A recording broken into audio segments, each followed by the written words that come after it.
नमस्कार, मैं हूं पूर्णिमा शुक्ला और आप देख रहे हैं 24 न्यूज की खास पेशकश मराठी की पाठशाला। जी हां, इन दिनों महाराष्ट्र में मराठी भाषा को लेकर अपनी अपनी पाठशाला चलाई जा रही है। एक तरफ जहां राज ठाकरे हैं और उनकी पार्टी है, तो दूसरी तरफ उद्धव ठाकरे की पार्टी जिसने अपनी पाठशाला चलाने का ऐलान किया है। आपको बता दें कि एमएनएस प्रमुख राज ठाकरे के आह्वान के बाद मनसे के तमाम नेता और कार्यकर्ता बैंकों और अन्य संस्थानों में जाकर ये पता लगा रहे हैं कि मराठी भाषा का इस्तेमाल हो रहा है या नहीं। जो लोग मराठी भाषा बोलने से इनकार कर रहे हैं, उन्हें मन से अपने स्टाइल में जवाब दे रही है, लेकिन उनके इस अंदाज का खूब विरोध भी हो रहा है और अब मनसे के खिलाफ सुप्रीम कोर्ट में याचिका दायर कर कार्रवाई की मांग की जा रही है। कुल मिलाकर एक तरफ जहां राज ठाकरे हैं जिन्होंने ये कहा कि यदि कोई मराठी भाषा का इस्तेमाल नहीं करेगा तो उनके कान के नीचे से आवाज आएगी, तो वहीं दूसरी ओर उद्धव ठाकरे के नेता कह रहे हैं कि यदि किसी को मराठी नहीं आती है तो हम उसे सिखाएंगे, लेकिन मार से नहीं, प्यार से। उद्धव ठाकरे की पार्टी ने मराठी की पाठशाला अभियान शुरू किया है, जिसके तहत कार्यक्रमों का आयोजन कर गैर मराठी भाषी लोगों को मराठी सिखाई जाएगी। मराठी की पाठशाला अभियान के तहत 13 अप्रैल को मुंबई में कार्यक्रम का आयोजन भी होगा, जहां लोगों को मराठी भाषा की शिक्षा दी जाएगी। राज ठाकरे की पार्टी लगातार भूमिपुत्रों की आवाज उठाने का प्रयास कर रही है और मराठी भाषा के साथ मराठी मानुष उत्थान के लिए लड़ाई लड़ने का दावा भी कर रही है। वहीं अब उद्धव ठाकरे की पार्टी ने इस अभियान में कूदकर महाराष्ट्र में सियासी जमीन तलाश रही एमएनएस के सामने चुनौती पेश कर दी है। ऐसे में सवाल कई हैं, जिसमें सबसे बड़ा सवाल यह है कि राज ठाकरे को अब उनके भाई से ही चुनौती मिलेगी। क्या मराठी भाषा को लेकर जारी संग्राम दोनों भाइयों के सियासी संग्राम में तब्दील हो जाएगा, बदल जाएगा? क्या सुप्रीम कोर्ट मनसे के खिलाफ कोई एक्शन लेगी या नहीं? इन तमाम सवालों का जवाब जानने की कोशिश करेंगे हमारे आज के इस खास कार्यक्रम में। हमारे साथ कुछ खास मेहमान जुड़े हैं जिनसे हम जानने की कोशिश करेंगे कि जो तमाम पहलू इस वक्त हैं उन पर किस तरह से चर्चा की जाए जिससे समाधान तक पहुंच सके। हमारे साथ इस वक्त जुड़े हुए हैं इकबाल मदानी जो वरिष्ठ पत्रकार हैं, साथ ही योगेश चिले जो मनसे नेता हैं। सबसे पहले योगेश चिले जी के पास चलेंगे जो मनसे नेता हैं, उनसे जानने की कोशिश करेंगे कि आखिर जो महाराष्ट्र के अंदर चल रहा है वो कितने हद तक उसको जायज ठहराया जा सकता है। योगेश चिले जी, इससे कोई इनकार नहीं करता कि महाराष्ट्र के अंदर मराठी भाषा या मराठी अस्मिता की पूरी तरह से सम्मान किया जाना चाहिए, लेकिन जो रवैया मनसे की तरफ से अपनाया जा रहा है लोगों को मराठी सिखाने का, वो जाहिर तौर पर सवालों के घेरे में है। मनसे की प्रतिक्रिया क्या है इस पूरे मामले में, खासकर तब जब आप लोगों के खिलाफ सुप्रीम कोर्ट में याचिका दायर की गई है? देखिए, पहली बात तो मैं बता दूं कि हमारे जितने भी कार्यकर्ता जितने भी बैंकों में गए हैं, कहीं पे भी उन्होंने गलत भाषा का प्रयोग किया नहीं है। लोकतंत्र में आप निवेदन दे सकते हैं, निवेदन के जरिए आप आपकी अपेक्षाएं सामने कोई उनको बता सकते, तो हमने सिर्फ किया है। आरबीआई का खुद का रूल है कि उस रूल के हिसाब से राज्य भाषा को प्रथम दर्जा देना है, वो आपको आनी चाहिए। आपने उसका ज्यादा से ज्यादा प्रयोग लोगों के साथ बात करते वक्त करना चाहिए। हमने सिर्फ बैंक को याद दिलाया है। अगर किसी को लगता है कि ये याद दिलाना भी गलत है, तो आप बताइए हमें क्या करना चाहिए, और क्योंकि ये तो आरबीआई का रूल है, ये हमारा ये। लेकिन योगेश चिले, जिससे कोई इनकार नहीं करता, 1965 में जिस राज्य का दर्जा दिलाने के लिए 100 से ज्यादा लोगों की जान चली गई, लोगों ने इस राज्य को राज्य का दर्जा मिले केंद्र शासित प्रदेश की जगह, इसके लिए खासी जद्दोजहद की गई। ऐसे में हर कोई मानता है कि महाराष्ट्र और मराठी भाषा को सम्मान मिलना चाहिए, लेकिन हमेशा आपके रवैये पर ही सवाल क्यों उठता है? उनका मानना है, लोगों का ये कहना है कि जो वीडियो सामने आ रहे हैं जिसमें आप जिस तरह से मन से कार्यकर्ताओं की तरफ से दुर्व्यवहार किया गया, वो नहीं होना चाहिए। अगर वाकई आप लोग मराठी भाषा के अस्मिता की चर्चा कर रहे हैं या फिर उसकी चिंता करते हैं तो? देखिए, पहली बात तो ये है कि जब हम किसी को बोलते हैं भाई आपको मराठी आनी चाहिए, आपने मराठी में बात करनी चाहिए। अगर सामने से जवाब आता है कि ठीक है मुझे अभी आती नहीं लेकिन मैं जरूर सीखूंगा, तो कोई कुछ नहीं बोलता। लेकिन आप अगर बोलेंगे कि हमको मराठी आती नहीं और हम बोलेंगे भी नहीं आपको जो करना है कर लो, तो फिर हमारा रवैया भी वैसे ही रहेगा। जिस हिसाब से सामने से जवाब आएंगे उसी हिसाब से उनसे बात की जाएगी।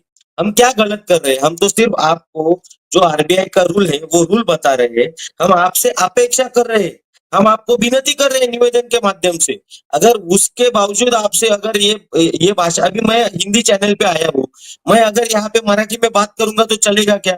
एक दिन आप जी। सह लेंगी, लेकिन हाँ, अगर मैं रोज आऊंगा, रोज मराठी में बात करना शुरू कर दूंगा, तो आप एक दिन तो मुझको टोकेंगे कि नहीं? तो जिस राज्य में आप रहते हैं, हमारी अपेक्षा क्या है? आप तमिलनाडु में रहते हैं, आप महीने या 2 महीने में तमिल सीख जाते हैं। आंध्र प्रदेश में आपको बताना पड़ता है कि आपको तेलुगु सीखना है, तो महाराष्ट्र में हमें क्यों बताना पड़ता है कि आपको मराठी सीखना है? अगर हम बुरे लोग रहते हैं, तो आप इतने साल तक यहाँ पे काम भी नहीं कर सकते। लोग 20-20 साल महाराष्ट्र में रह रहे हैं, फिर भी उनको मराठी नहीं आती। अमिताभ बच्चन जब कलकत्ता गए थे, 1 महीने में उनको बंगाली सीखनी पड़ी थी। तो हम अगर उनके जितने रिजिड रहते, तो आपको तो 1 महीने या 2 महीने में मराठी आनी चाहिए, लेकिन ऐसा जी। हुआ नहीं है मैडम। ये बात पे सबने गौर करना जरूरी है। बिल्कुल, ये भाषा का मुद्दा है। हमेशा बाला साहेब के वक्त से बात की जाए तो शिवसेना की राजनीति के जो रास्ते तय हुए वो इसी रास्ते से होकर जाते हैं, इसी मुद्दे से होकर जाता है। ये इस बात से हर कोई इत्तेफाक रखता है। लेकिन एन आई फॉर एन आई का रूल संविधान क्या भारत में लागू होता है? अगर लोग आपको दुर्व्यवहार और खराब तरीके से अगर आपको प्रतिक्रिया देते हैं, तो क्या उसके बदले मारपीट करना एक राजनेता, एक नेता, एक कार्यकर्ता सही ठहरा सकता है? जो बात योगेश जी आप कर रहे हैं। नहीं, हम हमारा कहना ही ये है कि आप 2000 किलोमीटर से यहाँ पे आएंगे और हमको धमकाएंगे, तो हम धमकी के लिए यहाँ पे बनेंगे। हम जितना हो सके आपका रिस्पेक्ट करते हैं। आपके साथ अगर हम दुर्व्यवहार करते हैं, आप गुजरात का देखिए, गुजरात में एक नाबालिग लड़की के साथ अत्याचार हुआ, तो एक ही रात में सभी परप्रांतियों को उन्होंने गुजरात से बाहर निकाल दिया था। ऐसा कभी महाराष्ट्र में आपने देखा है क्या? एक रात में जी। सबको निकाल दिया। आप आसाम में अगर जाएंगे 3 या 4 साल पहले, 80 परप्रांतियों को सामने खड़े करके एक लाइन में खड़ा करके गोली मार दी गई है। तब किसी को याद नहीं आया। गुजरात में जो हादसा हुआ था, तब गुजरात में बीजेपी सत्ता में थी, तो बीजेपी का भी ये जो रजिस्ट्रेशन है वो कैंसिल होना चाहिए। ऐसा तो कोई कोर्ट में लेके गया नहीं। आसाम में जो हम्म। पार्टी थी उसके खिलाफ कोई कोर्ट में गया नहीं। तो महाराष्ट्र नवनिर्माण सेना ने ऐसा क्या किया? कौन से बैंक में जाके किस मैनेजर को महाराष्ट्र नवनिर्माण सेना के किस कार्यकर्ता ने थप्पड़ मारी है? आप बताइए। हम तो सिर्फ बात कर रहे हैं, लोगों ने गोलियां मारी है, लोगों ने आपको अपने राज्य से निकाल दिया है। उसके हम्म। बावजूद आपको सिर्फ महाराष्ट्र नवनिर्माण सेना अगर दिखती है, तो आप हमारे यानी कुछ हुआ नहीं, फिर भी आप हमारी पार्टी के रजिस्ट्रेशन पे आएंगे। रजिस्ट्रेशन मान लीजिए जाएगा, संगठन तो रहेगी। उसके बाद महाराष्ट्र में कौन इलीगली कैसे रहता है हम भी देख लेंगे। जी। तो भाषा से ये मुद्दा जुड़कर निकलता है और बहुत दूर तक जाता है। बहुत सारी इसमें बातें हैं जिसको लेकर तमाम लोग चर्चा करें, लेकिन सीधी प्रतिक्रिया कोई नहीं दे रहा कि इस मामले का निपटारा कैसा होगा। इकबाल मंदानी जी हमारे साथ हैं, जो वरिष्ठ पत्रकार हैं। इकबाल जी, इस समय हर कोई देख रहा है कि किस तरह से भैया जी जोशी के बयान के बाद किस तरह से मराठी भाषा को लेकर जो मुद्दा है वो महाराष्ट्र के अंदर गरमाया हुआ है। हर तरह से अपनी अपनी प्रतिक्रिया आ रही है राजनीतिक गलियारों से। क्या जो सीधी प्रतिक्रिया या सीधा निपटारा इस मामले में नहीं होता, वो सिर्फ और सिर्फ राजनीति से जुड़ा हुआ है, या वाकई लोगों को मराठी भाषा और महाराष्ट्र की चिंता है? देखिए, सबसे पहले तो बहुत-बहुत शुभकामनाएँ आपके सभी दर्शकों को। योगेश जी जिस तरीके से बता रहे थे, मैं कुछ हद तक उनकी बात से सहमत हूँ। देखिए, जिस राज्य में हम रहते हैं, उस राज्य की भाषा को सीखना या उस भाषा को बोलना, ये बहुत ज़रूरी चीज़ है। लेकिन पिछले 19 सालों के अंदर ठाकरे एक बहुत सीनियर लीडर हैं और मैं आज से नहीं, एक ज़माने से राज ठाकरे और उनकी पार्टी को या जब वो शिवसेना में थे तब से कवर करते हुए आया हूँ। ये आक्रामक रवैया जो था एक वक़्त कभी शिवसेना का हुआ करता था जब स्वर्गीय बाला साहब ठाकरे जो थे वो ज़िंदा थे। उसके बाद में धीरे-धीरे करके जिस तरीके से दोनों भाई अलग हुए, पार्टी को लेकर के चीज़ें अलग हुई, उसके बाद में ये मराठी अस्मिता का मुद्दा जो है वो जोर पकड़ने लगा। और अगर आप देखें तो मुझे ऐसा लगता है कि जैसे मैं आज ही एक खबर पढ़ रहा था कि मनसे से जुड़े ऐसे कई पुराने कार्यकर्ता जो कि एक बहुत अच्छे लेवल पर राज ठाकरे से जुड़े हुए थे, वो अलग हट करके शिवसेना के अंदर उद्धव ठाकरे शिवसेना में जुड़े। तो इससे एक साफ संदेश है कि कार्यकर्ता के अंदर भी एक अलग मैसेज जा रहा है। अगर मैं बात करूं राज ठाकरे की इस काम की, तो आप देखिए ये मराठी नॉन मराठी का जो मुद्दा है उसको लेकर के राज ठाकरे को फायदा कम, नुकसान मुझे लगता है ज्यादा हो रहा है। जिस तरीके से इस बार फिर से एक बार राज्य ने ऐलान किया है कि मराठी, नॉन मराठी को और मराठी भाषा को कंपलसरी करना चाहिए गुड़ी पाड़वा के दिन, जिसके बाद से ये मामला तूल पकड़ने लग गया है और लगातार एक के बाद हम देख रहे हैं थाना, मुंबई, इस तरह के अलग अलग जगह पर, जैसे पवई हो गया, डी मार्ट वर्सोवा हो गया, इस तरह के मारपीट के मामले सामने आने लगे। योगेश जी ने कहा कि उनकी पार्टी ने या उनके कार्यकर्ताओं ने कोई भी बदतमीजी नहीं की, जो वीडियो उनके ही लोग बनाते हैं। देखिए, मार खाने वाला इंसान तो बना नहीं रहा है वीडियो, उसको तो जी पता ही नहीं होता है कि वीडियो बन रहा है। तो जो वीडियो सोशल साइट पे डाले जा रहे हैं, वो मनसे के कार्यकर्ता की द्वारा डाले जा रहे हैं, जिसको लेकर के भी विवाद खड़ा हुआ है। जिसके बाद अचानक देखो, लोकसभा के अंदर भी ये आवाज उठनी शुरू हुई, संसद में जिस तरीके से इनके ही अपने विपक्षी एक पार्टी के, जो अलायंस पार्टी है, उसने इस मामले को गंभीरता से उठाया और उसने कहा कि जिस तरीके से उत्तर भारतीयों के ऊपर इस तरह का शोषण किया जा रहा है, मारपीट की जा रही है, जिसको लेकर के लगातार सरकार को एक्शन में आना चाहिए। जिसके बाद आपने देखा कि राज्य के मुख्यमंत्री देवेंद्र फडणवीस जो है, उन्होंने कहा कि मराठी भाषा की प्राथमिकता जो है वो अव्वल होनी चाहिए, लेकिन उसके साथ में लॉ एंड ऑर्डर को अपने हाथ में लेना ये कानून एक जुर्म होगा। उसकी एक बड़ी जी वजह क्या है? देखिए, आने वाले दिनों के अंदर जिस तरीके से इलेक्शन सामने हमको कॉरपोरेशन के दिख रहे हैं, देखिए, जब से इस 19 सालों के अंदर जितना मैं राज ठाकरे को जानता हूँ, एक बढ़िया और एक डैशिंग लीडर के तौर पर मैं जानता हूँ, और एक उम्मीद थी जब वो अलग हुए थे, तो लोग ये मानते थे कि शायद शिवसेना को एक बहुत बड़ा झटका लगेगा, लेकिन कुछ हद तक उसको सफल भी हुए। लेकिन शायद यही एक राजनीति को लेकर के धीरे धीरे जो वोटिंग परसेंटेज है वो राज ठाकरे का गिरता गया। आज यही एक कारण है जिसको लेकर के ना लोकसभा में ना विधानसभा में उनके पास एक सीट है, ना ही विधान परिषद में एक सीट है, जिसको लेकर के मुझे लगता है इनकी पार्टी को बहुत बड़ा नुकसान है। और आपने देखा कि जिस तरीके से ये राज्य के अंदर चुनाव है, और उसी तरीके से मैं अगर आपको बात करूं, जिस तरीके से देवेंद्र फडणवीस ने तुरंत लॉ एंड ऑर्डर की बात की, कि उसका मुद्दा यह है कि यूपी के अलावा बिहार के अंदर अब अक्टूबर नवंबर के अंदर चुनाव है। अब जी इनका असर जो है वहां भारतीय जनता पार्टी को पड़ेगा, जिसको लेकर के तुरंत फडणवीस एक्शन में आए और उन्होंने इन सारी चीजों का आदेश दिया है। अब इन सभी ही चीजों को अगर हम मिला करके देखते हैं, तो आप देखिए कि ये राज्य की भाषा को लेकर के जो नुकसान पूरी जगह पर होगा। योगेश जी, देखिए, मैं एक चीज बताना चाहूंगा, कई ऐसे लोग हैं, जैसे हमको ये पता नहीं होता है कि अन्य राज्यों से लोग यहाँ घूमने आते हैं, हम कभी रास्ते में मिलते हैं, कभी वो हिंदी बोलते हैं, कभी इंग्लिश बोलते हैं, तो हम्म हम ये तुरंत पता करना हमारे लिए बहुत मुश्किल हो जाता है कि वाकई में ये मुंबई में रहने वाले लोग हैं या बाहर से आए हुए हैं। बाहर से आने वाले को मुंबई की जो एक छवि बहुत साफ रही है, उनका ये मानना है कि ये फाइनेंशियल कैपिटल है, वो कहीं से भी आ सकते हैं। अगर इसी तरीके का विवाद बढ़ता रहा और हमारे लोग भी जैसे गुजरात जाते हैं, महाराष्ट्र से रहने वाले, हमने देखा आंध्र जाते हैं, अगर यही जी सारी चीजें हमारे देश में चलना शुरू हुई, तो मुझे लगता है कि देश एक सिविल वॉर की तरफ जाएगा। जिस तरीके से राज ठाकरे ने कहा कि मराठी, नॉन मराठी को लेकर के कानून हाथ में न ले, तो इससे एक साफ संदेश उनके ये लीडर भी देना चाहते हैं किसी तरीके से, कि आने वाले दिनों के अंदर एक बहुत बड़ा विवाद ना हो और पार्टी को एक नुकसान ना हो। क्योंकि देखिए, आप इसी विधानसभा के अंदर देखिए कि राज ठाकरे के अपने सुपुत्र खड़े हुए थे, जहां उनको हार का सामना करना पड़ा। उसकी वजह यह है कि जो internal politics Marathi versus non Marathi की जो शुरू हुई है, साथ ही मराठी वर्सेस मराठी की जो शुरू हुई है, ये जो पॉलिटिक्स है, इसका खामियाजा जो है, मुझे लगता है कि राज ठाकरे को भी बहुत बड़े लेवल पे भरना पड़ रहा है, जिसके अंदर राज ठाकरे उन सारी चीजों को समझ रहे हैं। हालांकि राज ठाकरे एक सुलझे हुए नेता है, पिछले दिनों उन्होंने जी सारी चीजों को उठाया योगेश, था, बिल्कुल उजागर किया था। आप जो कह रहे हैं बहुत सारी चीजें अहम है। बिहार में चुनाव होने वाला है, उत्तर भारतीयों को निशाना बनाया जा रहा है, शायद एक वजह वो भी ये भी हो सकती है इस पूरे मुद्दे में, जो वापस से बोतल के जिन्न की तरह ये मुद्दा वापस से एकदम उजागर हुआ है। मैं योगेश शिले जी के पास जाऊंगी। योगेश जी, जिस तरह से बात की जा रही है, कहा यह जा रहा है कि वक्त के साथ राजनीति और मुद्दे सब कुछ बदले हैं, लेकिन मनसे ने, अगर मनसे की बात की जाए, एमएनएस की बात की जाए, तो परिवर्तन नहीं अपनाया है। आज भी उन्हीं मुद्दों पर पार्टी टिकी हुई है, जिसका नुकसान उठाना पड़ रहा है पार्टी को। बार बार जो चुनाव होते हैं उनके नतीजों के साथ ये बात साफ हो जाती है। ये पहली बात तो मैं आपको क्लियर कर दूं कि हमारी पार्टी का जन्म ही मराठी भाषा के लिए हुआ है, मराठी लोगों के लिए हुआ है, क्योंकि हमारी पार्टी का नाम ही महाराष्ट्र नवनिर्माण सेना है। तो जब जब हमें लगेगा कि मराठी का अपमान हो रहा है या मराठी भाषा को दुय्यम दर्जा दिया जाए, हम एक्टिव हो जाएंगे। इससे इलेक्शन का कोई संबंध नहीं है। इलेक्शन में हमको जीत मिले ना मिले, हमारा मुद्दा छूटने वाला नहीं। आपको अगर आंध्र प्रदेश में तेलंगाना में या तमिलनाडु में, केरल में बताना नहीं पड़ता है कि वहां पे उस भाषा का आपको अपमान नहीं करना है, उसका सम्मान रखना है, तो यहाँ पे क्यों बताना पड़ रहा है?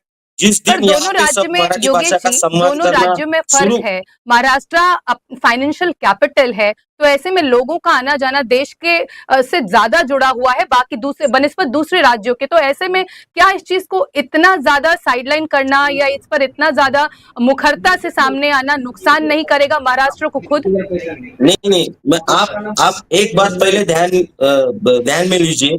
ये कल से परसों 2-3 दिन से जो चालू है ना, हिंदुत्व के खिलाफ है, हिंदुत्व के खिलाफ है, ये नैरेटिव सेट किया जा रहा है। ये हिंदुत्व के खिलाफ नहीं, ये हिंदुत्व वर्सेस हिंदुत्व, ये वॉर चालू है अभी। हम हिंदुत्व, ये तो हमारे खून में है। आप बोलेंगे हिंदुत्व के लिए जाइए, हम नहीं जाएंगे बिल्कुल। हमारी भाषा मराठी है, महाराष्ट्र में मराठी चलेगी। हिंदी आपको अगर रखनी है, आप यूपी में रखो, आप बिहार में रखो, नॉर्थ के किसी रखिए, यहाँ पे मराठी है और यहाँ पे मराठी ही चलेगी। यहाँ पे जिसको धंधा करना है, जो पेट पाल रहा है खुद का, उसको मराठी भाषा आनी चाहिए, मराठी में उसने बात करना चाहिए। अगर तमिलनाडु में ये सब आपको चलता है, आंध्र प्रदेश में चलता है, केरल में चलता है, तो महाराष्ट्र में क्यों नहीं चलेगा? भले वो देश का मुंबई और पूरा महाराष्ट्र देश का इकोनॉमिकल कैपिटल नहीं है, सिर्फ मुंबई है। और मुंबई है, इसका मतलब ये नहीं है कि यहाँ पे हिंदी चलेगी, बिल्कुल नहीं। ये महाराष्ट्र की राजधानी है। यहाँ पे जैसे देश की इकोनॉमिकल कैपिटल है, वैसे ये महाराष्ट्र की राजधानी भी है। तो यहाँ पे मराठी चलेगी। जिसको यहाँ पे रहना है, काम धंधा करना है, उसको मराठी बोलनी चाहिए, आनी भी बिल्कुल, चाहिए। बिल्कुल। मराठी भाषा को लेकर पूरी मुखर है और जैसा कि योगेश शिले जी का कहना है कि महाराष्ट्र नवनिर्माण सेना का गठन ही, इसका अस्तित्व में आना ही इस बात से जुड़ा हुआ है कि महाराष्ट्र और मराठी भाषा का सम्मान होना चाहिए। राजेश त्रिपाठी जी हमारे साथ हैं, जो राष्ट्रीय उपाध्यक्ष हैं उत्तर भारतीय विकास सेना पार्टी के। और अगर बात की जाए तो इनकी ही पार्टी की तरफ से सुप्रीम कोर्ट में याचिका दाखिल की गई है सुनील शुक्ला जी की तरफ से, जो बार बार ये कर रहे हैं कि मराठी भाषा की आड़ में मुद्दा असल में हिंदुओं को बांटने का है। और ये बात उन्होंने बड़ी मुखरता से तमाम टीवी चैनलों के सामने कही है। राजेश त्रिपाठी जी हमारे साथ हैं। राजेश जी, क्या आप पार्टी के इस लाइन पर बने हुए हैं कि मराठी भाषा की आड़ में हिंदुओं को बांटने की साजिश की जा रही है, जिसमें एक अहम कड़ी मन से है? देखिए, मैं एक बात कहना चाहती हूँ, सभी को मेरा नमस्कार है। भैया बार बार ये कहते आए हैं कि जो महाराष्ट्र नवनिर्माण सेना है वो हिंदू विरोधी पार्टी है। पहले तो उन्होंने क्या किया कि भोंगा उतारने का एक षड्यंत्र रचा, एक नाटक किया जो हुआ नहीं। मुझे लगता है कि कहीं से 56 कंट्रियों से कहीं न कहीं से उनको फंड हुआ, इसके बाद में वो चुप हो गए। जैसे उन्होंने लास्ट टाइम में ये बंद कर रहे थे, टोल बंद कर रहे थे और हर जगह से टोल का कुछ न कुछ चालू हुआ और टोल चालू हो गया। भोंगा उतारने का एक नाटक हुआ और भोंगा अभी तक बज रहा है। भोंगा के लिए अभी ये लोग शिफ्ट हो गए सीधा उत्तर भारतीयों के ऊपर। ये बात भाषा की है ही नहीं, ये सीधा सीधा हिंदुओं को टारगेट किया जा रहा है, हिंदुओं को मारा जा रहा है। सबसे पहले उससे पूछा जा रहा है कि तुम्हारा नाम क्या है।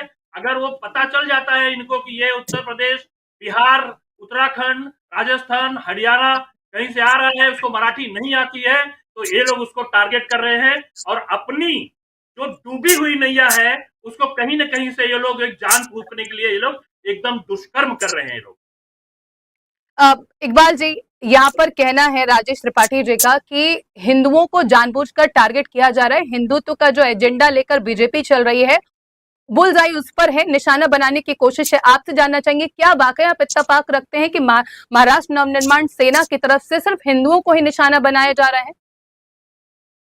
देखिए, मैं बहुत सिंपल सी एक बात कहना चाहूंगा। जैसे योगेश जी ने भी कहा कि मनसे का मतलब एक जन्म जो हुआ है वो मराठी मानव को लेकर हुआ है। शायद योगेश जी को ये भी पता होना चाहिए कि शिवसेना शुरुआत में जब स्वर्गीय बाला साहब ने शुरू की थी उनके कुछ सहयोगी के साथ, तो वो मराठी और मराठी अस्मिता को लेकर के ही पार्टी बनाई गई थी। और इस पार्टी का उद्देश्य यही था कि जो आम मराठी मानुस है, जिसकी तकलीफ है, उन सारी ही चीजों को लेकर के लगातार उनके मुद्दों को उठाया जाए, उनकी लड़ाई लड़ाई जाए।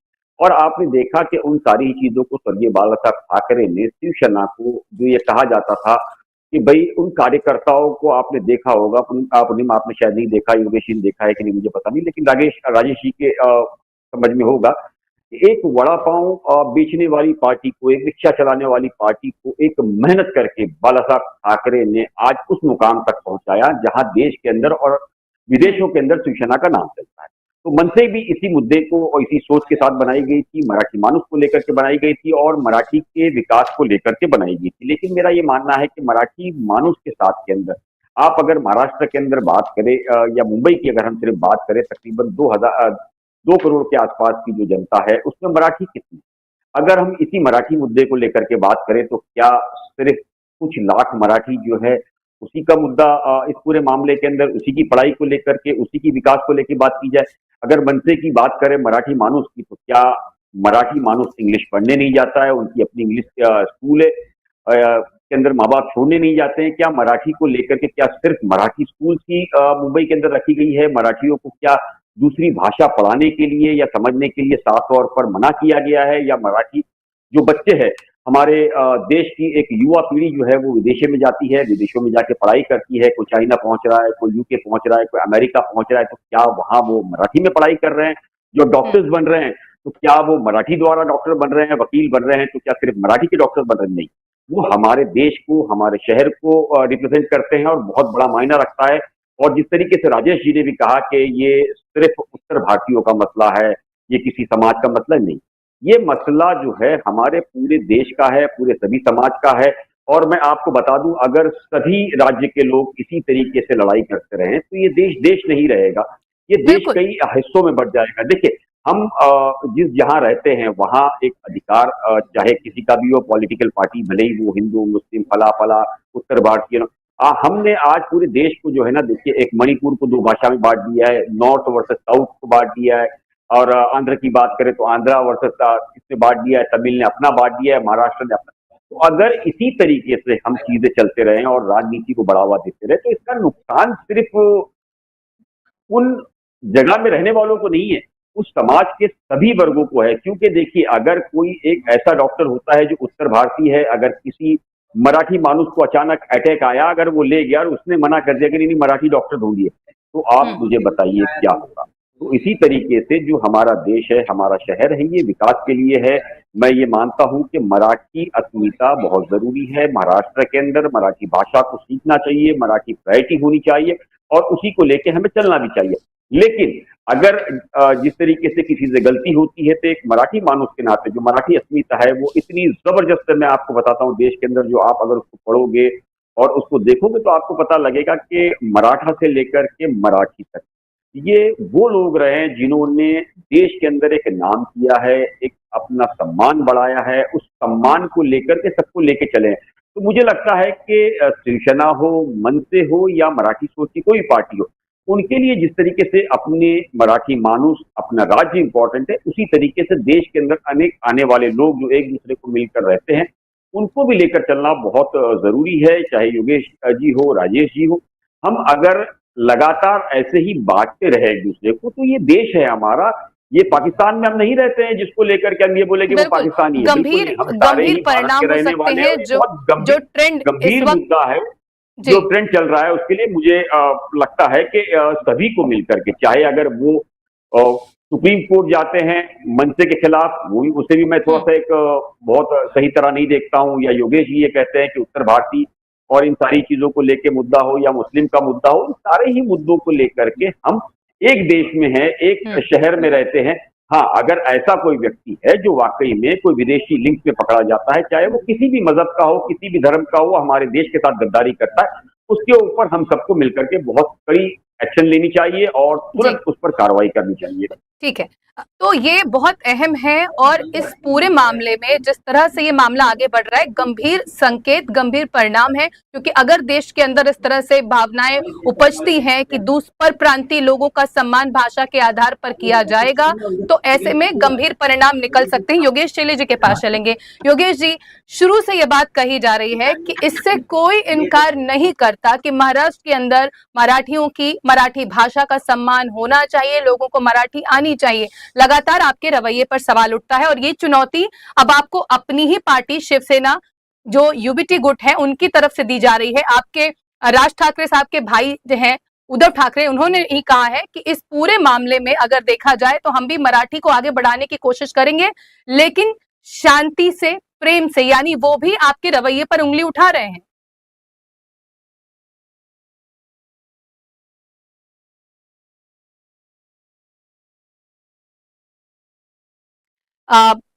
ऑडियो इस वक्त नहीं आ रहा योगेश शिले जी की, हम वापस कोशिश करेंगे संपर्क करने की सॉरी, उनसे। मैं जी योगेश जी पहली बोलिए। बात तो मैं त्रिपाठी जी के 2-3 मुद्दों का जवाब दे देता हूँ। त्रिपाठी जी को हिंदुत्व का मुद्दा अभी याद आ रहा है, जब गुजराती सोसाइटी में मराठी लोगों को घर नहीं देते, फ्लैट नहीं देते, तब इनको हिंदुत्व का मुद्दा याद नहीं आता है। तो मराठी जो है जिनको घर दिया जाता नहीं, वो क्या हिंदू नहीं है क्या? जब आजाद मैदान में मुसलमानों का मोर्चा निकला था बड़ा, और तब पुलिस बहनें थी, उनके छाती पे हाथ डाला गया था, तभी ये हिंदू कहा थे। तब तो ये हिंदू सब घर पे बैठे थे। तब महाराष्ट्र नवनिर्माण सेना ही आजाद मैदान में उतरी थी 1.5 लाख लोगों के लेके उसके खिलाफ, तब ये हिंदुत्ववादी कहा थे। ये भोंगा के बारे में ये बात कर रहे, सुप्रीम कोर्ट का रूल है जो हमने बताया, हमारी वजह से 70% भोंगे उतारे गए मस्जिद से।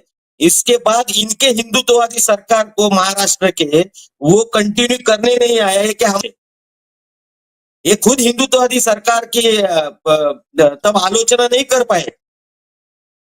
तो इनको हिंदुत्व हमको सिखाने की जरूरत है। टोल के बारे में बात कर रहे हैं, हमारे वजह से महाराष्ट्र में 400 टोल थे, जिसमें से 65 टोल हमारे वजह से बंद हो गए। ये रिजल्ट नहीं है। और जो सरकार सत्ता में थी उसको, उसके हाथ में टोल बंद करना, फिर भी वो बंद नहीं कर सकती थी, उसकी आलोचना ये करेंगे नहीं। अभी इनको हिंदू तो याद आ रहा है। हिंदू के बारे में ये त्रिपाठी वगैरह इन्होंने हमको सिखाने की जरूरत नहीं है। हमारे खून में हिंदुत्व है। लेकिन हिंदुत्व का मतलब ये नहीं कि हिंदी तो आप हम पे ला देंगे, हिंदी भाषा हम पे ला देंगे, हम बिल्कुल सहने वाले नहीं है। यहाँ पे जो रहेगा, जिसको यहाँ पे कमाना है, उसको मराठी भाषा का सम्मान रखना पड़ेगा, उसको मराठी भाषा आनी चाहिए। पर ये हिंदी हमारा क्लियर योगेश स्टैंड जी है। एक चीज मैं बोलना चाहूंगी, हिंदी क्या वाकई किसी राज्य से जुड़ी हुई है? क्या वो देश से जुड़ी नहीं हुई है? हिंदी कोई आप पर थोपना नहीं चाहता, पर देश की भाषा है मैं हिंदी। पहले आपको क्लियर कर देता हूँ, ये देश में एक नैरेटिव सेट किया गया है कि हिंदी हमारी राष्ट्रभाषा है। मैं पहले आपको बता देता हूँ, हिंदी हमारी राष्ट्रभाषा नहीं है।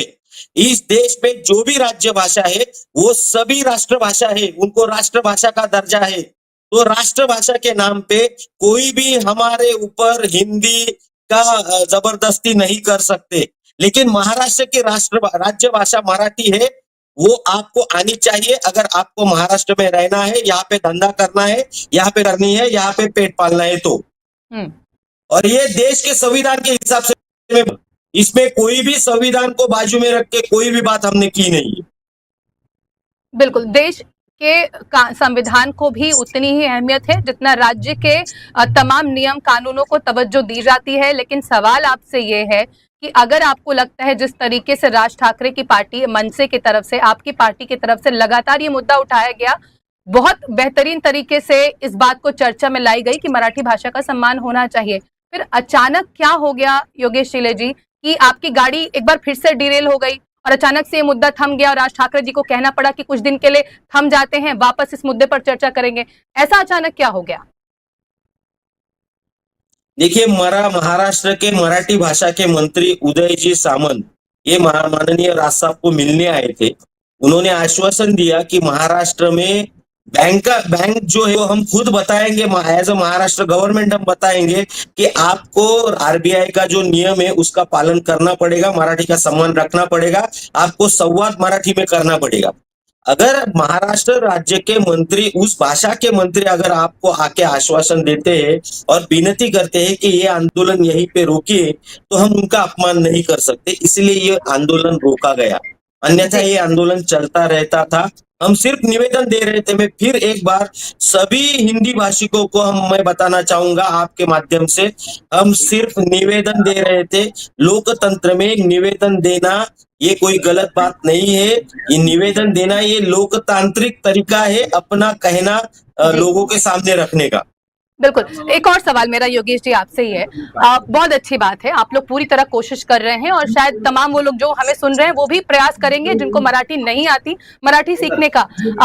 आपकी पार्टी शिवसेना जो बाद में बढ़ गई 2 पार्ट में, यूबीटी जो गुट है शिवसेना का, उनकी तरफ से, उद्धव ठाकरे जी की तरफ से कहा गया है कि अब वो लोगों को मराठी सिखाएंगे लेकिन प्रेम से, प्यार से, अच्छे तरीके से। क्या आपका प्लान भी उनके साथ ही मैच करता है? आप लोग का भी कुछ ऐसा ही है, स्कूल खोल के लोगों को मराठी सिखाने का, या फिर जो तस्वीरें आई हैं मनसे का वही रवैया रहने वाला है?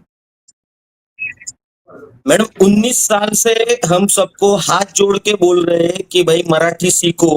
आप 20-20 साल यहाँ पे रह रहे, आपको मराठी आनी चाहिए। अगर 20 साल रहने के बाद भी लोगों को मराठी आती नहीं, और कितना हाथ जोड़ेंगे आप बताइए मुझको। यूबीटी क्या कर रही है उससे हमें कुछ लेना देना नहीं है, वो उस पार्टी का रवैया है। आपको लगता है कि हमारे साथ हिंदी भाषी लोग काम नहीं करते? मेरे सामने अभी मेरा दोस्त बैठा है सागर प्रताप करके, ये खुद झांसी का है, लेकिन वो जब मराठी बोलेगा आप खुद सुनिए उसको। और उसको आए यहाँ पे पढ़ने के लिए लड़का आया है, अभी मेरे सामने बैठा है, पढ़ने के फिर भी उसने मराठी भाषा सीख ली है। तो क्या जो धंधा करने को यहाँ पे बिजनेस करने के लिए आते हैं, नौकरी करने के लिए आते हैं, वो नहीं सीख सकते? इच्छा होनी चाहिए। जिस भाषा से हम पैसा कमा रहे हैं उसके प्रति हमको आदर होना चाहिए, तभी हम वो भाषा सीखेंगे। अगर सागर सीख सकता है तो कोई भी सीख सकता है, क्या बड़ी बात है। आप तमिलनाडु में जाके थे ना महीना भर में, कलकत्ता में जाके वहां पे बंगाली सीखते हैं, तो महाराष्ट्र में मराठी क्यों नहीं सीखना है आपको? हम तो प्यार से कह रहे हैं। तो हमने आपको निवेदन दिया तो उसमें भी आपको ऐसे लग रहा है कि हम धमका रहे हैं, तो ये राजेश त्रिपाठी हमें जी, समझ में नहीं राजेश त्रिपाठी आ रहा है। जी, योगेश अभी हम राजेश आपसे बात त्रिपाठी जी, किस योगेश जी किस का भाषा कहना में है करें? कि बात वो कर रहे हैं सिर्फ राज्य भाषा को पहचान देनी चाहिए, उससे लगाव होना चाहिए लोगों को। जो लोग यहाँ पर आके बिजनेस करते हैं, पैसे कमाते हैं, यहाँ से अपना बिजनेस चमका रहे हैं, काम कर रहे हैं, नौकरियां कर रहे हैं, ऐसे लोगों को मराठी भाषा का सम्मान जिस हद तक होना चाहिए वो होता नहीं। एक अच्छे मुद्दे को आप लोग हिंदुत्व का झंडे के नीचे, हिंदुत्व के बैनर के नीचे लाकर उस पूरे मुद्दे को मलाइन करने की कोशिश कर रहे हैं और अपनी पॉलिटिक्स चमकाने की कोशिश कर रहे हैं, ये कहना है। मनसे के नेता हैं हमारे साथ योगेश शिले जी, आपका रिएक्शन क्या है इस पर? पूर्णिमा जी, पहले तो ये मैं बता दूंगा, जो राष्ट्रगान है वो हिंदी में है। योगेश जी से मैं इतना पूछना चाहता हूं कि वो राष्ट्रगान में खड़े होते हैं कि नहीं। एक बात, मराठी सबको आनी चाहिए। मैं मान्य करता हूं आपकी बात योगेश जी कि मराठी आनी ही चाहिए, लेकिन जो कल के तारीख में नया नया यहाँ उत्तर प्रदेश, बिहार, उत्तराखंड, झारखंड से आया है, उसको मराठी नहीं आ रही है और आप लोग सिर्फ उसी को टारगेट कर रहे हैं, तो ये सरासर गलत है और एकदम अन्याय है। और आप मन से कब से हाथ जोड़ने लगी है? ये आपके कहीं भी आपके ब्लड में नहीं है हाथ जोड़ना। आपने कभी आज तक हाथ जोड़े ही नहीं किसी को। आप सिर्फ गुंडा पार्टी है, आप लोग सिर्फ गुंडई करना जानते हो। आपको सिर्फ हिंदूवादी, सिर्फ हिंदुओं को मारना जानते हो आप लोग। और जिसको मराठी आती है आप लोग उसके पास नहीं जाओगे। अरे खुद बिल में छुप बैठे थे आप, जब जब जब जब हिंदुत्व पे बात रहे थे क्या? अभी आप हमको हिंदुत्व सिखा रहे हैं, खुद छुप के बैठे हैं। जब हिंदुत्व की बात आती है, ये जब लाउड स्पीकर उतारने की बात आई तब आप कहाँ थे? तब आप त्रिपाठी जी कहाँ थे?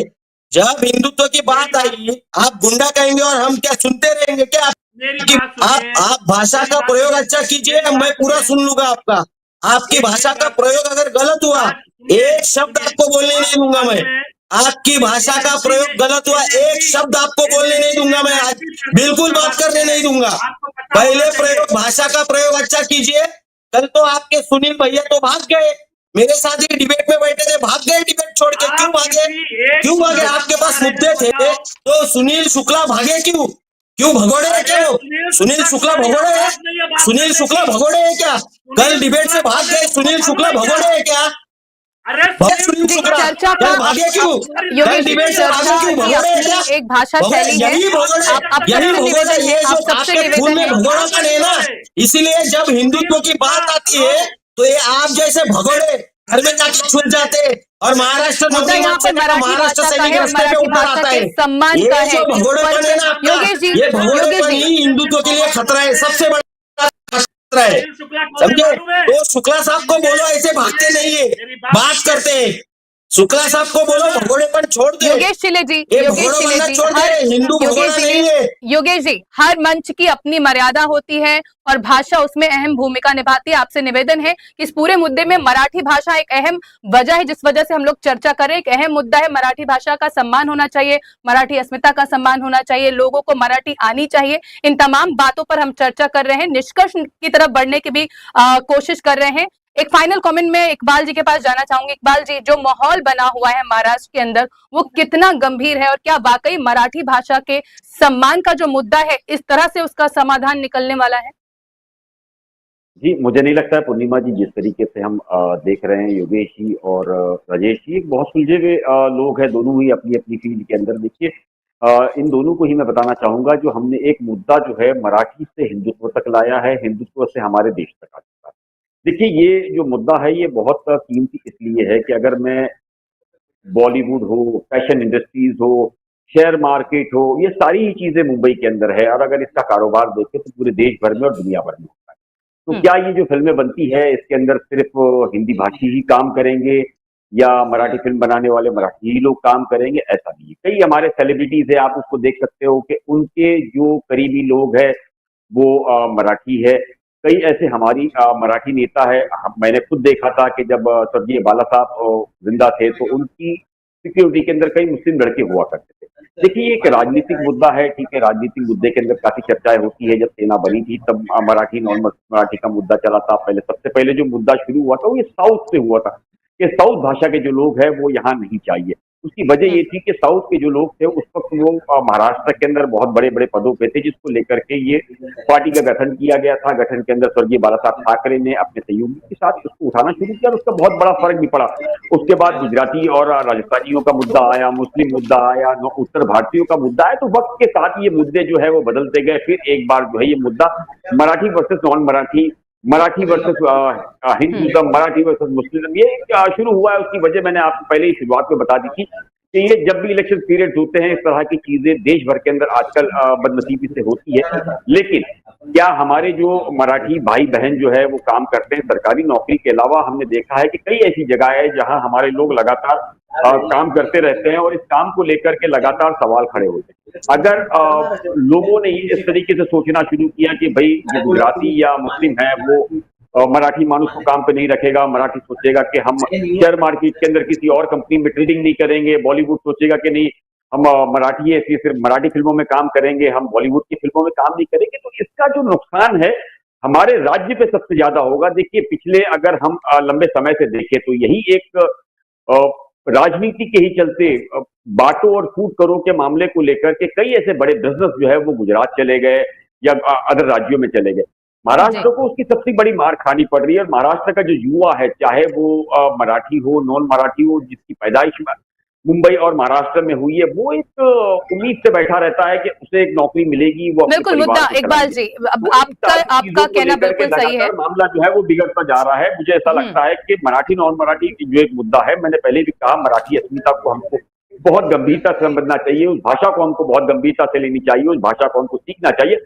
लेकिन उसके साथ हमको एक चीज और भी करनी चाहिए कि जो हमारे राज्यों का काम बाहर जा रहा है, हमारे राज्य के लोग जो परेशान हो रहे, चाहे वो मराठी है या नॉन मराठी हो, जो जन्मा है यहाँ मुंबई के अंदर, जिसकी पीढ़ी तीसरी चौथी पीढ़ी है, वो तो महाराष्ट्र से ही गिना जाएगा ना। उसको चाहे सेना हो या मनसे हो, हर कोई मानता है कि भाई ये चौथी पीढ़ी जो है वो यहाँ की है। अगर मैं मनसे की बात करूं तो क्या राज ठाकरे के पास अपने उनके खुद के जो सहयोगी है, चाहे वागे सरस्वती हो, वागे सारस्वत हो या एडवोकेट जो इस वक्त अभी बीजेपी में चले गए, ये सब नॉन मराठी थे। क्या राज ठाकरे के पास नहीं थे? बिल्कुल साथ थे और इन सभी लोगों ने इन अस्मिता को लेकर के आगे बढ़ने की सोच रखी थी।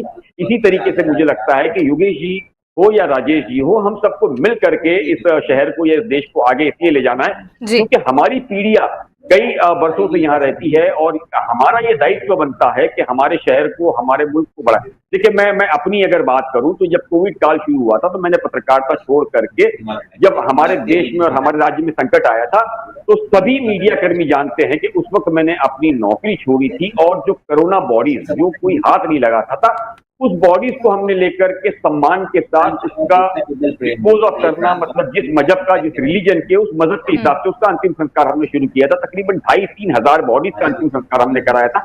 तो हमने मराठी नॉन मराठी नहीं देखा था, हमने हिंदू मुस्लिम नहीं देखा था। हमने ये सोचा था कि हमारे राज्य पे, हमारे अपने शहर मुंबई जहां हम पले बड़े, जहां से हम पढ़े हैं, वहां ये मुसीबत आई है, तो इस मुसीबत का सामना हम सबको मिलकर करना है। उस वक्त बाद में हमने देखा कि मुस्लिम लड़कों के साथ में हमारे अपने कुछ दोस्त थे जो मराठी थे, नॉन मराठी, सभी का सहयोग रहा।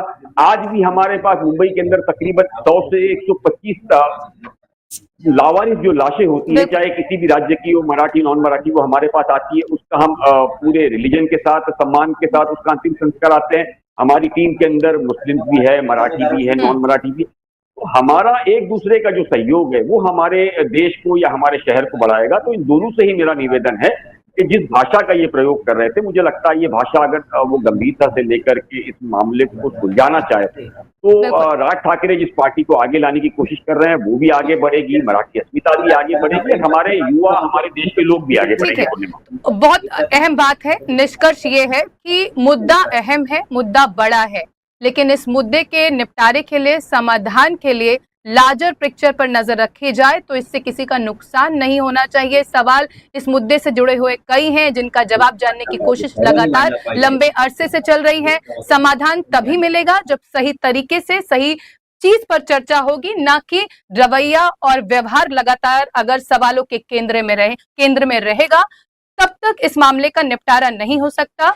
लार्जर पिक्चर पर नजर होनी चाहिए कि इस तरह से अगर हम मराठी भाषा को लेकर आंदोलन करते हैं तो इससे राज्य का और राज्य के लोगों का नुकसान ना हो। आप सभी खास मेहमानों का हमारे साथ जुड़ने के लिए बहुत बहुत धन्यवाद। तो बीते दिनों मुंबई, ठाणे और अन्य शहरों में मनसे कार्यकर्ताओं ने अलग अलग बैंकों के कर्मचारियों से मुलाकात कर उनसे मराठी भाषा को लेकर बातचीत की। इस दौरान मनसे कार्यकर्ता कर्मचारियों को हड़काते हुए भी नजर आए। इसके अलावा मराठी नहीं बोल पाने वाले यूपी, बिहार के लोगों से मारपीट भी की गई। वहीं मनसे कार्यकर्ताओं की धड़क के बाद ये मामला गरमाया हुआ है। दरअसल मनसे कार्यकर्ताओं ने बीते दिनों एक वॉचमैन और डीमार्ट स्टोर के कर्मचारी से मारपीट की थी। मनसे का कहना है कि महाराष्ट्र और मुंबई में रहना है तो मराठी बोलना ही होगा। हालांकि सभी लोगों का यही मानना है कि यदि महाराष्ट्र, मुंबई में रहते हैं तो मराठी भाषा का इस्तेमाल करना ही चाहिए, लेकिन कानून का उल्लंघन क्यों किया जा रहा है।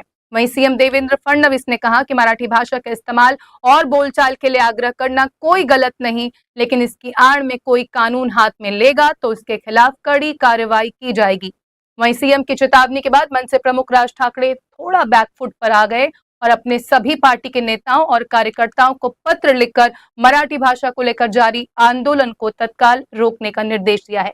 लेकिन अभी ये मामला थमता नहीं दिख रहा, क्योंकि राज ठाकरे और उनकी पार्टी महाराष्ट्र नवनिर्माण सेना के खिलाफ सुप्रीम कोर्ट में याचिका दाखिल की गई है।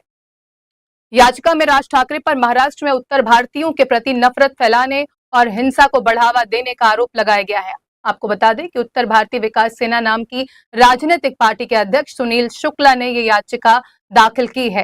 सुनील शुक्ला मुंबई में ही रहते हैं और अपनी पार्टी के जरिए महाराष्ट्र में रहने वाले उत्तर भारतीयों के अधिकारों की रक्षा के लिए आवाज उठाते रहते हैं। उन्होंने कहा कि राज ठाकरे और एमएनएस की गतिविधियां आईपीसी की धाराओं 295A, 504, 506 और 120B के अलावा जन प्रतिनिधित्व कानून की धारा 125 के तहत भी अपराध है। याचिकाकर्ता ने कहा है कि समाज में भाषा और क्षेत्रीयता के नाम पर शत्रुता फैलाने की यह कोशिश गंभीर अपराध है, लेकिन जिम्मेदार पद पर बैठे इसे लेकर अपने कर्तव्य का निर्वहन नहीं कर रहे हैं। सुनील शुक्ला ने साफ तौर पर कहा कि राज ठाकरे के नफरत फैलाने वाले बयानों और उसके बाद हुई हिंसा की निष्पक्ष जांच होनी चाहिए। वहीं अब उद्धव ठाकरे की पार्टी ने भी मराठी भाषा का मुद्दा उठाकर राज ठाकरे की पार्टी को बैकफुट पर ढकेल दिया है। शिवसेना यूबीटी के लोगों से अपील की है कि सभी लोग मराठी भाषा बोले, लेकिन इसके साथ ही उद्धव की पार्टी ने यह संदेश भी दिया है कि भाषा को लेकर विवाद और मारपीट कतई बर्दाश्त नहीं की जाएगी, इसलिए शायद लोगों को मराठी सिखाने का बीड़ा उठाया है। हालांकि सुप्रीम कोर्ट में दायर याचिका के बाद एमएनएस भड़क उठी है। मनसे नेता कह रहे हैं कि महाराष्ट्र और मुंबई में उत्तर भारतीयों को नहीं रहने देना चाहिए। मनसे नेता संदीप देशपांडे ने कहा कि हम ये विचार करना ही होगा हमें कि राज्य में गैर महाराष्ट्रियन को रहने देना चाहिए या नहीं। कुल मिलाकर मनसे अपने स्टैंड पर अड़ी हुई है, लेकिन इस विवाद के चलते मराठी और गैर मराठी लोगों के बीच नफरत फैलने का खतरा जरूर बढ़ गया है। बहरहाल अब देखना यह होगा कि मराठी भाषा को लेकर जारी ये संग्राम कहां जाकर थमता है। फिलहाल इस पेशकश में इतना ही। बाकी की ताजा तरीन खबरों को देखने के लिए आप बने रहिए N24 न्यूज के साथ। मुझे दीजिए इजाजत। नमस्कार।